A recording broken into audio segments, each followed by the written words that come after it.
నమస్తే, welcome to ARK talks. అతి త్వరలోనే మన దేశం మరొక గొప్ప ప్రజాగ్రహాన్ని, మరో గొప్ప ప్రజా ఉద్యమాన్ని చూడబోతున్న సూచనలు స్పష్టంగా కనిపిస్తున్నాయి. ఇప్పటికే కాక్రోచ్ జనతా పార్టీ ఆందోళనతో దేశమంతా ప్రశ్నించే తత్వం పెరిగి కేంద్ర ప్రభుత్వం ఇప్పటివరకు ఎక్కడో కొండ మీద కూర్చుని తను ఆడింది ఆట పాడింది పాటగా చలామణి చేసుకుంటున్న ఎన్డీఏ ప్రభుత్వం ఒక్కసారిగా నేల మీదకి దిగివచ్చి నీట్ ప్రశ్నపత్రాల లీకేజీకి బాధ్యత వహిస్తూ కేంద్ర విద్యాశాఖ మంత్రి ధర్మేంద్ర ప్రధాన్ రాజీనామా చేయాలన్న యువత డిమాండ్ను తప్పనిసరి పరిస్థితులు అంగీకరించాల్సి వచ్చిన విషయం మనం చూసాం. ఇదే స్ఫూర్తితో దేశంలో మరో నిశ్శబ్ద విప్లవానికి దారులు పరుచుకుంటోంది.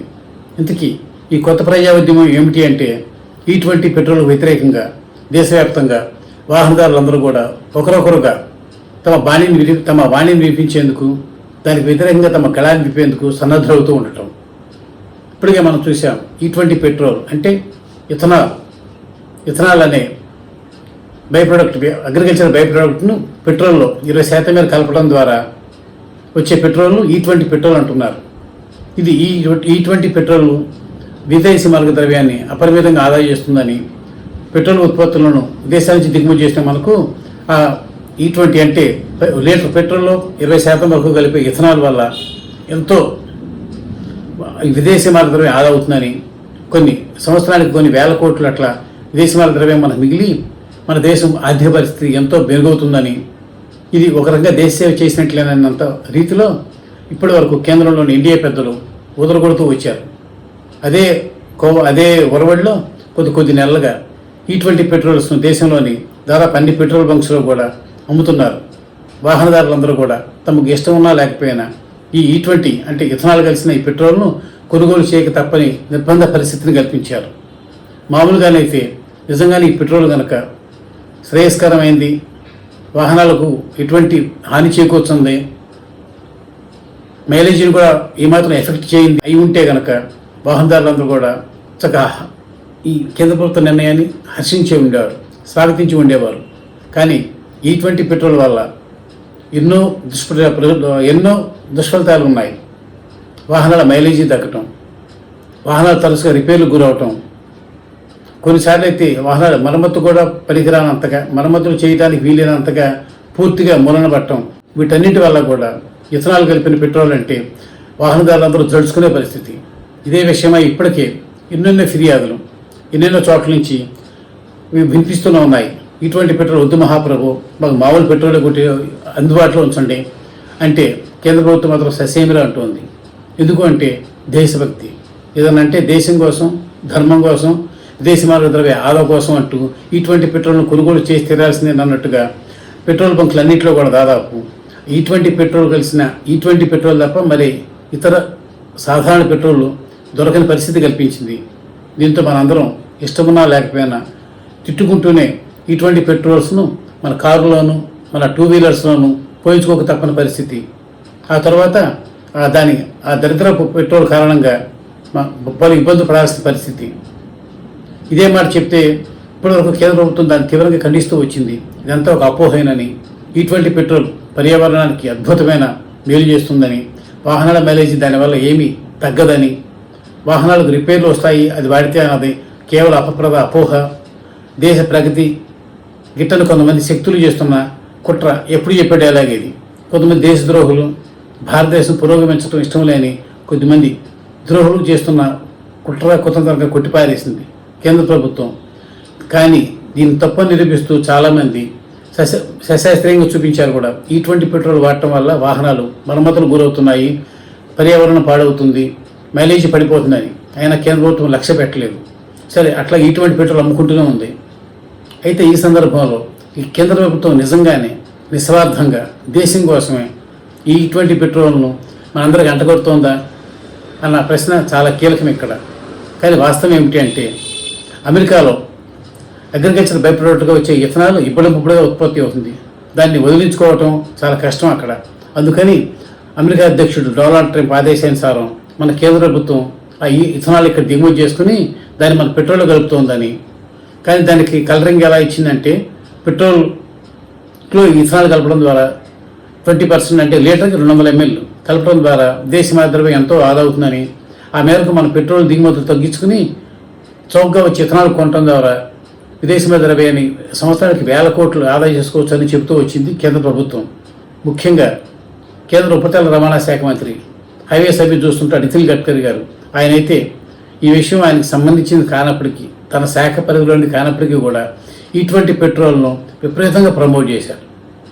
దాంట్లో మర్మం ఏంటో, దాంతో ఆయనకు వచ్చేది ఏమిటో, నిజంగానే దేశభక్తితోనే ఆయన ఇటువంటి పెట్రోల్ను తనకు సంబంధం లేని తన మంత్రిత్వ శాఖలోని అంశం కాకినప్పటికీ దాన్ని ఎందుకు ప్రమోట్ చేశారో అన్న దానిపై రకరకాల ఊహాగానాలు, రకరకాల ఆరోపణలు వెల్లువెత్తుతున్నాయి. అయినప్పటికీ కూడా గడ్కరీ మాత్రం దేశం కోసం, ధర్మం కోసం అంటూ ఇథనాల్ కలిపిన ఈ పెట్రోల్ను మనందరికీ దిగ్విజయంగా అంటగట్టిస్తూనే ఉన్నారు. అయితే ఇటీవలకు 2 విశేష పరిణామాలు చోటు చేసుకున్నాయి. ఇప్పటి వరకు E20 కలిసిన పెట్రోల్ వల్ల ఇటువంటి పెట్రోల్ ఎటువంటి ఇబ్బంది లేదని చెబుతూ వచ్చిన కేంద్ర ప్రభుత్వం మన పార్లమెంట్ సెషన్స్లో ప్రతిపక్షాలు అడిగిన ప్రశ్నకు సమాధానం ఇచ్చినప్పుడు ఏం చెప్పిందంటే, కనీసం 6% వరకు E20 పెట్రోల్ వాడటం వల్ల వాహనాల మైలేజ్ తగ్గుతుందని నిండు పార్లమెంట్లో అది ఒప్పుకోక తప్పని పరిస్థితి. దీన్ని బట్టి ఇప్పటి వరకు అది E20 పెట్రోల్ వల్ల ఇటువంటి మైలేజ్ తగ్గదని చేస్తూ వచ్చిన వాదన బోటకమని తేలిపోయింది.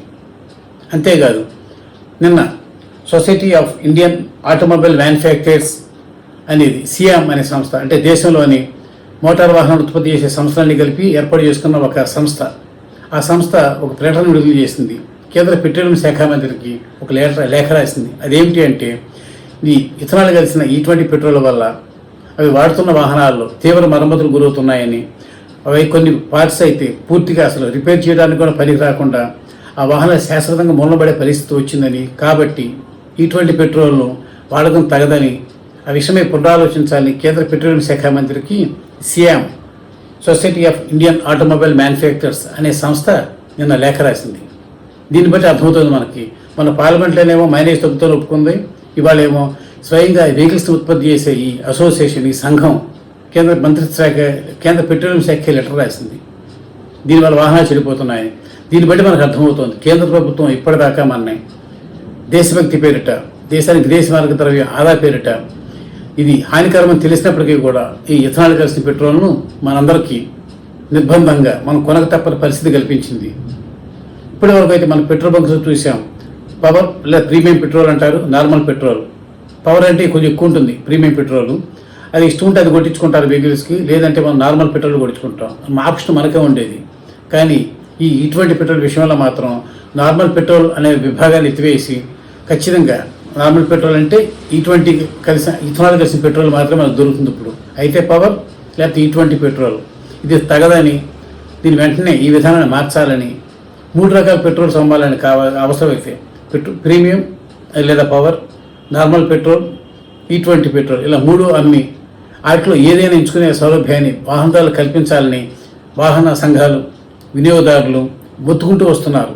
మరి కొన్ని నెలలుగా E20 అమ్మకాలు మొదలైనప్పటి నుంచి అది లేవనెత్తే దుష్ఫలితాలు తెలుసు కాబట్టి అయితే కేంద్ర ప్రభుత్వం ససేవన ఒప్పుకోలేదు. దీనికి కారణం కేంద్రంలో చక్రం తిప్పే కొంతమంది మంత్రుల కుమారులు, కొంతమంది అత్యున్నత అధికారుల కుమార రత్నాలు కలిపి ఒక సిండికేట్గా ఏర్పడి అమెరికా నుంచి ఇథనాల్ను అతి తక్కువ రేటుకి, తురైవే ప్రైస్ అంటాం, చాలా తక్కువ రేటుకి, చీప్ రేటుకి కొనుక్కొచ్చి దానిని మన పెట్రోల్లో 20% వరకు కలిపించి మనకు అంటగడుతున్నారని, తద్వారా ఈ మార్పిడిలో వారికి కొన్ని వేల కోట్లు మిగులుతున్నాయి సంవత్సరానికి. అంటే లాభమంతానేమో ఈ మంత్రులను అధికారులు కుమారరత్నాల జేబుల్లోకి పడే బొక్కంతానేమో పడే జేబులు చిల్లంతా మాత్రం మనలాంటి సాధారణ వినియోగదారులకి. ఇది ఎంతమాత్రం తగదని పదే ఉదాహరణతో సహా చెప్తున్నప్పటికీ, ప్రతిపక్షాలు మొత్తుకుంటున్నప్పటికీ కేంద్ర ప్రభుత్వం ఇప్పటివరకు వినలేదు. కానీ ఇందాకే చెప్పుకున్నట్టుగా కాక్రోచ్ జనతా పార్టీ లేవనెత్తిన ఈ నీట్ ప్రశ్న పత్రాల లీకేజీపై జరిగిన ఉద్యమం లాంటిది అతి త్వరలోనే దేశంలో మొదలయ్యే సూచనలు అది క్రమక్రమంగా దేశమంతటా విస్తరించి కేంద్ర ప్రభుత్వాన్ని ఉక్కిరిబిక్కిరి చేసే పరిస్థితులు కనిపిస్తున్నాయి. ఇప్పటికే ఆమ్ ఆద్మీ పార్టీ అంటే జాతీయ కన్వీనర్ కేజ్రీవాల్ ఈ విషయాన్ని గుర్తించి, ఈ సమస్యకు ఉన్న ప్రాధాన్యతను గుర్తించి దీన్ని తలకెత్తుకున్నారు. E20 పెట్రోల్ బ్యాన్ చేయాలంటూ ఇప్పటికే 2.30 లక్షల నుంచి 10 లక్షల సంతకాలు సేకరించిన ఆయన నిన్న వాటిని ప్రధానమంత్రి కార్యాలయానికి అందించబోయారు, ఆయన ఇంటికి వెళ్ళి, ప్రధానమంత్రి ఇంటికి. అయితే పోలీసులు అడ్డుకున్నారు. దాంతో ఆయన నడి రోడ్డు మీద ప్రెస్ మీట్ పెట్టి E20 వెనకాల ఉన్న E20 పెట్రోల్ వెనకాల ఉన్న మాయాజాలం మొత్తాన్ని ట్రంప్ ఒత్తిడి చేయడం, కేంద్ర ప్రభుత్వంలో కొంతమంది ఈ అవకాశంగా తీసుకుని దాన్ని అక్కడి నుంచి ఇంపోర్ట్ చేసుకుని పెట్రోల్ కల్పించడం, అది లోపాలతో నిండుకున్న పెట్రోల్ తెలిసినప్పటికీ కూడా మనందరికి అంటగట్టడం, ఇవన్నీ కూడా కేజీలో ఎండగట్టారు. ఇప్పటికైనా సరే కేంద్ర ప్రభుత్వం కనుక దిగొచ్చి E20 పెట్రోల్ అమ్మకాలను పూర్తిగా ఆపటమో, లేదా 3 పెట్రోల్స్, పవర్ లేదా ప్రీమియం, నార్మల్, E20 పెట్రోల్, ఈ 3లో మీద అంచి 3 పెట్రోల్ పంప్స్ని ఏర్పాటు చేసి ప్రతి బంకులో ప్రజలు ఏది కావాలంటే అది కొట్టించుకునేలా చేయాలని, లేదా వీటితో పాటు E20 పెట్రోల్ అంటే ఎట్లాగో రేటు తగ్గుతుంది కాబట్టి పెట్రోల్ దాంట్లో 200 ml పెట్రోల్ కాదు కాబట్టి ఆ మేరకు కనీసం 20 to 30% పెట్రోల్ రేటు ధర తగ్గించి E20 పెట్రోల్ అమ్మాలని ప్రతిపక్షాలన్నీ కూడా సూచిస్తున్నాయి ప్రభుత్వానికి. ఇది వింటే సరే కేంద్ర ప్రభుత్వం, లేదంటే ఖచ్చితంగా ఇది చాలా త్వరలోనే కేంద్ర ప్రభుత్వానికి మరో పెద్ద ఎదురు దెబ్బ తినిపించే పరిస్థితులు స్పష్టంగా కనిపిస్తున్నాయి. ఎందుకంటే ఇది కోట్లాది మంది ప్రజలతో, వారి దైనందిన వ్యవహారంతో, పొద్దున్న లెగిస్తే బెల్లి తీయపోతే జీవనం గడవని కుటుంబాలు మనందరివి.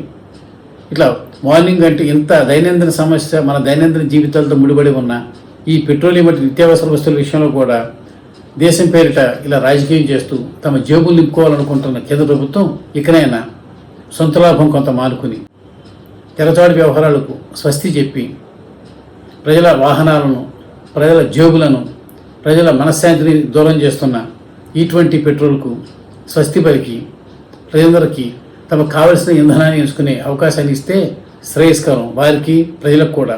లేదంటారా? ఇప్పుడు చూసాం మనం నీటి ప్రశ్నపత్ర లీకేజ్ విషయంలో కేంద్ర ప్రభుత్వం ఎలా బొక్కబొర్లా పడి బేరమోహం వేసిందో, అదే లాంటి అనుభవం దానికి త్వరలో ఖచ్చితంగా మళ్ళీ ఎదురవుతుంది. కాక్రోచ్ జనతా పార్టీ తరహాలో E20 జనతా పార్టీ అనే పార్టీ ఒకటి కొంతమంది ఏర్పాటు చేయటం, ఇది సేమ్ కాక్రోచ్ జనతా పార్టీ ఎలా అయితే నీట్ ప్రశ్నపత్ర లీకేజ్ వ్యతిరేకంగా ఆందోళన చేపట్టిందో అదే విధంగా E20 పెట్రోల్కు వ్యతిరేకంగా కూడా దేశవ్యాప్త ఆందోళన నిర్మించడానికి సమాయత్తం అవుతూ ఉండటం. దాంతో ఈ మధ్యన కొంతమంది ప్రతినిధులు పిలిపించి కేంద్ర ప్రభుత్వం చర్చలు జరపడం తెలిసిందే. అయితే ఆ చర్చలు ఎలాంటి సానుకూల ఫలితాలు ఇవ్వలేదని తెలుస్తోంది. కేవలం ఏదో టైం పాస్ చేయడానికి, ఆ ఉద్యమం ఉధృతిని తగ్గించడానికి, దాన్ని కొన్నాళ్ళు పోస్ట్పోన్ చేసుకోవడానికి కేంద్ర ప్రభుత్వం పనిని ఎత్తుగడగా దీన్ని భావిస్తున్నారు చాలామంది. ఇదే నేపథ్యంలో ఇంత E20 పెట్రోల్ను ప్రోత్సహిస్తున్న, దాన్ని విపరీతంగా ప్రమోట్ చేస్తున్న కేంద్ర హైవేస్ శాఖ మంత్రి, ఉపరితల రవాణా శాఖ మంత్రి నితిన్ గడ్కరీ రాజీనామాను కోరుతూ ఎంతోమంది డిమాండ్ చేస్తున్నారు. ఇది చివరికి చిన్న గాయవాలుగా మారి నితిన్ గడ్కరీ పదవి భ్రంశానికి తర్వాత క్రమంగా దేశంలో E20 పెట్రోల్ను పూర్తిగా ఆపివేయటానికి దారితీస్తుందా, లేదా కేంద్ర ప్రభుత్వం ఇట్లాగే మొండిగా పోయి ఇంతమంది ఇన్ని రకాలుగా E20 పెట్రోల్ వల్ల కలిగే దుష్ఫలితాన్ని వివరిస్తున్నప్పటికీ కూడా దాన్ని బట్టిన కుందేలకు 3 కాళ్ళు అంటూ మరి మొండిగా ముందుకు వెళ్తుందా అనేది చూడాల్సి ఉంది.